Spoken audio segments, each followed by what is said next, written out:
Почитувани, Министерството за здравство стана синоним за негрижа и неодговорност на оваа власт.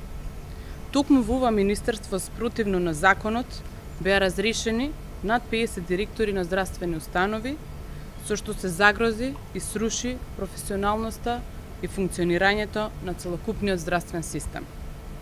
СДС, заедно со нивниот приврзок, министерот Таравари, прави вистински масакар во здравството, што за жал ќе има сериозни последици по пациентите.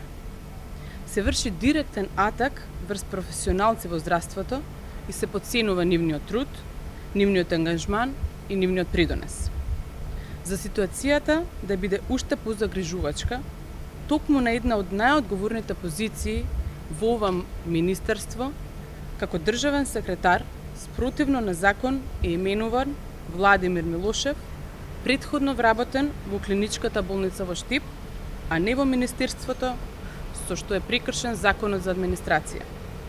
Почитувани, ова министерство е премногу сериозно. Од него зависи целокупната здравствена грижа на граѓаните на Македонија, за некој вака безмислено и бесправно да го руши и дерогира. Почитувани, во Министерството за здравство безочно е прекршен законот.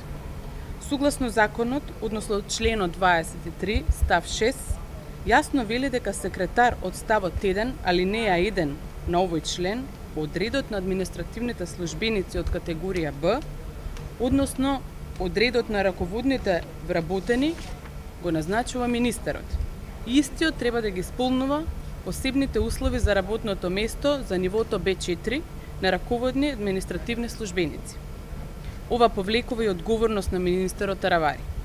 Тој со непрофесионален и некомпетентен кадар како Милошев ја пополнува позицијата државен секретар, која треба да ја менаџира, да контролира работата на здравствените установи и здравствените ресурси.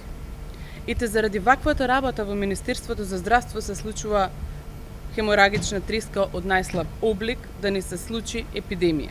2 човечки жртви и десетици хоспитализирани. Предупредуваме дека поради ваквото индолентно, неодговорно однесување, во иднина може да настанат уште поголеми штети по здравствениот систем и што е полошо по здравјето и животот на граѓаните. Заради ваквата неодговорност и неспособност на СДС, истите ќе се соочат со политичка одговорност на следните локални избори и ќе бидат целосно делегитимирани од страна на граѓаните.